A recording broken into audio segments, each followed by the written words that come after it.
Good morning, everyone. The most important thing I ever learned in school was not a fact, or a book, or a formula. It was a question. It was the first day of 8th grade, and my history teacher, Mr. Burby, explained that most history classes use the 5 questions when instructing about historical events. You've definitely heard them. Who, what, when, where, and why. But Mr. Burby told us that day there was actually a question missing from that list, and it was the most important question of them all. So what? Who cares? Why does anyone need to teach us this? Why do we need to learn this? What does this have to do with a bunch of 14-year-olds sitting in a classroom in suburban Las Vegas? And I'll be honest, as a teenager, it was pretty awesome to have my teacher really affirm my existential angst.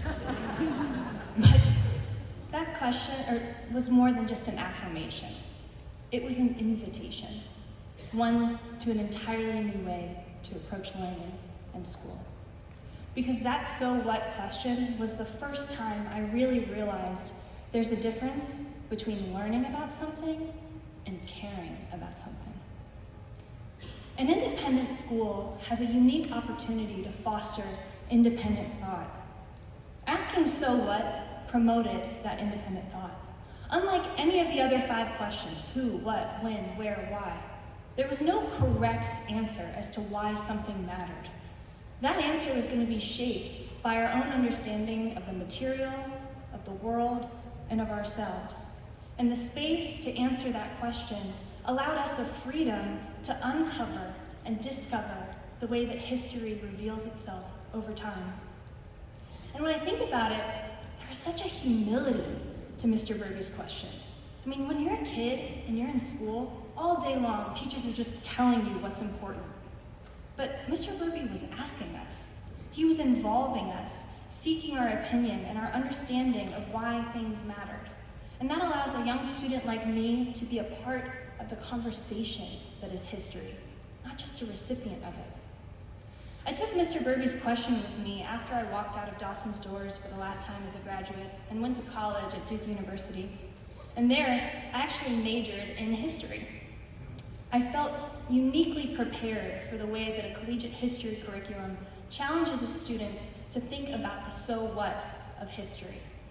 In college, they teach you history, they teach you the past so that you can better understand the present and better shape the future. And that so what is everything, whether that's the civil rights movement or the medieval Renaissance. So the so what shaped my academic and personal journeys. My sophomore year, I took a seminar by Professor Nancy McLean on the Cold War, and it was incredible. Our capstone project was entirely open-ended, so we could write 20 pages about absolutely anything that had anything to do with the Cold War. So I looked into one of the so whats of my own life. I'm a 4th generation Las Vegan, and I'm very proud of that history. It's one of the first things people know about me, sometimes before my name. And so what?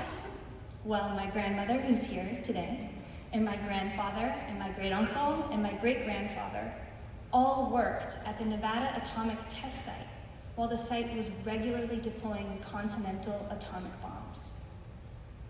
So what? Well, my grandfather eventually passed away from cancer he got while working at that site.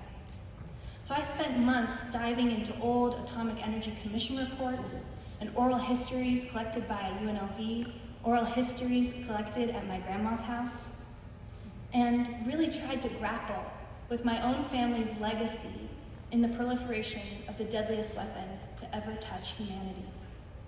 Mr. Burby's question fueled that research 10 years later. And from that project, I became Duke's youngest winner of the Coons Prize for excellence in writing and research on human rights.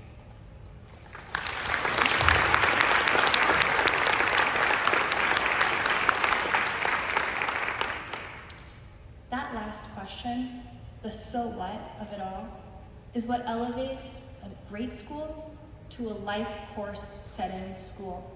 One that does not merely teach so that its students know, but teaches so that its students care. Because the truth is, facts can be memorized, But caring about something, evaluating why it really mattered then, why it matters now, and why it will matter in the future, can only come from a spark inside. And teachers like Mr. Burby and independent schools like Alexander Dawson carry with them the flint to make that spark possible. Thank you.